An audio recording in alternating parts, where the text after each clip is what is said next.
Intambara ikomeje gukomera muri Repubulika Iharanira Demokarasi ya Kongo, aho umutwe wa M23 ku munsi w'ejo wigaruriye uduce twinshi utwambuye igisirikare cya Kongo FARDC ndetse n'abafatanyabikorwa bacyo. Kuri ubu muri Repubulika Iharanira Demokarasi ya Kongo hari kuvugwa intambara idasanzwe.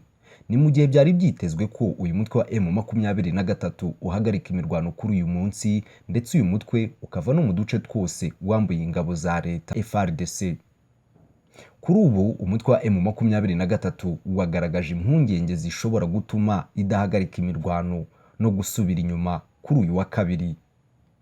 Umutwe wa M23 wagaragaje zimwe mu nzitizi zishobora gutuma udahagarika imirwano no kuva mu duce wigaruriye, nk'uko uheruka kubyemerera i Rwanda muri Angola imbere ya Perezida Joao Lourenço.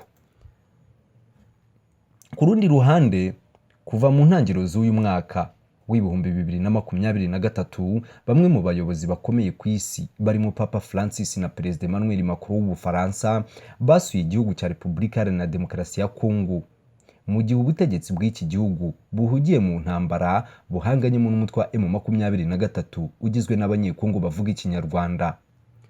Aya ni amakuru ngiye kuba nkugezeho 5 kuri 5. Wifuza kuzajya uhora ubona ama updates tuba twabateguriye, icyo usabwa ni ugukora subscribe ndetse ugakanda no kuri ako kamenyetso k'inzogera kugira ngo ujye ubasha kuba uwa mbere mu kubona inkuru tugenda tubagezeho 5 kuri 5. Reka n'abatindiye dutangirane n'iyi nkuru. Umutwe wa M23 wagaragaje zimwe mu nzitizi zishobora gutuma udahagarika imirwano no kuva mu duce wigaruriye, nk'uko uyu mutwe uheruka kubyemerera i Rwanda muri Angola imbere ya Perezida Joao Lourenço. Mu kiganiro yagiranye n'itangazamakuru kuri uyu munsi, Major Wiringoma, umuvugizi wa M23 mu bya gisirikare, yavuze ko guhagarika imirwano bishoboka, ariko ko hari imbogamizi zikomeje guterwa n'ubutegetsi bwa Kinshasa, imbogamizi ngo zishobora gutuma uyu mutwe udahagarika imirwano ndetse ngo unasubira inyuma uva mu bice wigaruriye. Major Wiringoma akomeza avuga ko FARDC ifatanyije na FDLR n'indi mitwe yitwaje intwaro bamaze igihe bagaba ibitero mu duce M23 igenzura, bikibasira abaturage, inka n'indi mitungo yabo mu duce uyu mutwe ugenzura, ndetse ko ibyo bitero bitigeze bihagarara kuko bigikomeje. Yongeyeho ko umutwe wa M23 utapfa guhagarika imirwano no gusubira inyuma iva mu bice yigaruriye mu gihe FARDC n'abafatanyabikorwa bayo batarahagarika ibyo bitero. Yagize ati, twebwe twifuza guhagarika imirwano nk'uko duheruka kubyemereza i Rwanda muri Angola, ariko hari ikibazo ku ruhande rwa FARDC. Bamaze iminsi bagaba ibitero mu duce hafi ya twose tugenzura, ibitero bikibasira abaturage, inka n'indi mitungo yabo, kandi n'ubu tuvugana ibyo bitero birakomeje. Ibyo ntabwo twakomeza kubyihanganira, ndetse ntabwo twahagarika imirwano nabo batayihagaritse, tuzakomeza kwirwanaho. Major Wiringoma yakomeje avuga ko ikibazo cyo kudahagarika imirwano gishingiye ku kuba umutwe wa M23 ariyo yonyine igaragaza ubushake bwo kubikora, ariko uruhande rwa guverinoma ya Kongo rukaba rukomeje kwinangira. Yongeyeho ko kugira ngo imirwano ihagarare, guverinoma ya Kongo igomba kwemera kwicarana n'umutwe wa M23 bakagira ibyo bumvikanaho, ndetse impande zombi zikabishyiraho umukono. Bitaba ibyo imirwano igakomeza kugeza umutwe wa M23 ugeze ku ntego yayo. Ku rundi ruhande, urugendo rwa Papa Francis na Perezida Macron rusigiye iki Kongo ku kibazo cya M23 n'amakimbirane ifitanye n'u Rwanda. Kuva mu ntangiriro z'uyu mwaka w'ibihumbi 2023, bamwe mu bayobozi bakomeye ku isi barimo Papa Francis na Perezida Emmanuel Macron w'Ubufaransa basuye igihugu cya Repubulika Iharanira Demokarasi ya Kongo, mu gihe ubutegetsi bw'iki gihugu buhugiye mu ntambara bahanganyemo n'umutwe wa M23 ugizwe n'abanyekongo bavuga ikinyarwanda.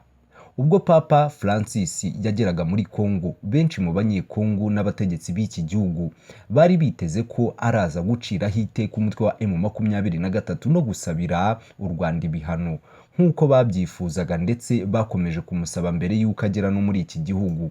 Papa Francis akigera muri Kongo yasabye ibihugu bikomeye ku isi gukura akaboko kabyo ku mugabane wa Afurika muri rusange no guhagarika gusahura Kongo by'umwihariko. Ku rundi ruhande ariko, abanyekongo bari bizeye ko araza guciraho iteka umutwe wa M23 n'u Rwanda, batunguwe no kumva Papa Francis asaba iki gihugu guhagarika imvugo z'urwango zibasira abanyekongo bo mu bwoko bw'abatutsi no gukemura amakimbirane bafitanye n'umutwe wa M23 binyuze mu biganiro bya politike, ibintu bitashimishije ubutegetsi bwa Kinshasa n'ababushyigikiye bose. Mu mpera z'icyumweru gishize, Perezida Emmanuel Macron w'Ubufaransa yari ari muri Repubulika Iharanira Demokarasi ya Kongo. Gusa mbere gato y'uko ahagera, benshi mu bategetsi b'iki gihugu n'abanyekongo babushyigikiye nabwo bari biteze ko Perezida Macron araza guciraho iteka M23 no gushyira igitutu ku Rwanda, cyane cyane ko barimo basaba Perezida Macron kurufatira ibihano by'ubukungu. Nubwo Perezida Macron yasabye M23 ko yahagarika imirwano, yanongeyeho ko asanga imyanzuro y'u Rwanda n'i Nairobi igomba kubahirizwa n'impande zombi, ndetse hakabaho ibiganiro hagati y'impande zihanganye kugira ngo amahoro n'umutekano bigerweho mu burasirazuba bw'iki gihugu. Ku ngingo yo gushinja ibindi bihugu guhungabanya umutekano wa Kongo, Perezida Macron yashimangiye ko Kongo itagomba guhora igereka ibibazo byayo ku bindi bihugu birimo n'Ubufaransa, ahubwo agaragaza ko ikibazo ari ubutegetsi bw'iki gihugu bwananiwe kuzuza inshingano zabwo zirimo kurinda ubusugire bw'igihugu cyabo no kubungabunga umutekano w'abaturage kuva kera, ahereye mu mwaka w'1994. Iyi ndirimbo ya Perezida Macron ariko ntiyaryoheye amatwi y'abanyekongo. Bifuzaga ko Perezida Macron abogamira ku ruhande rwabo, aciraho iteka u Rwanda bashinja gutera inkunga umutwe wa M23. Ku itariki enye Werurwe, Simon Muluba, umudepite mu nteko nshingamategeko ya Kongo ukomoka mu gace ka Chikapa, yatangaje ko urugendo rwa Papa Francis na Perezida Emmanuel Macron muri Kongo rwasigiye isomo rikomeye abanyekongo.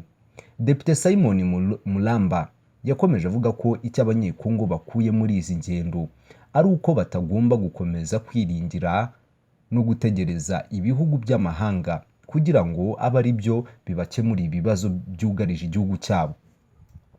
Yagize ati, igihe kirageze ko abanyekongo n'abanyepolitike bagomba kwitekerezaho, bakumva ko aribo bagomba guhitamo ubwabo uko bagomba kwikemura ibibazo byugarije igihugu cyabo. Ku kibazo cy'umutekano, Depite Simon yongeyeho ko abanyekongo ubwabo bose bashyize hamwe aribo bagomba gushakira umuti n'ibisubizo ku bibazo by'umutekano wugarije igihugu cyabo. Yakomeje avuga ko Kongo ifite umutungo kamere uhagije ushobora gutuma bubaka igisirikare n'inzego zishinzwe umutekano zikomeye mu rwego rwo kurinda ubusugire bwa Kongo n'umutekano w'abanyekongo, aho gukomeza kwitwaza ibindi bihugu. Ngayo nguko rero, ayo ni amakuru akomeje kugenda aturuka muri Repubulika Iharanira Demokarasi ya Kongo, akomeje kubera intambara idasanzwe iri guhuza umutwe wa M23 n'igisirikare cya Kongo FARDC. Wifuza kuzajya uhora ubona ama updates tuba twabateguriye, icyo usabwa ni ugukora subscribe ndetse ugakanda no kuri ako kamenyetso k'inzogera kugira ngo ujye ubasha kuba uwa mbere mu kubona amakuru tugenda tubagezaho 5 kuri 5.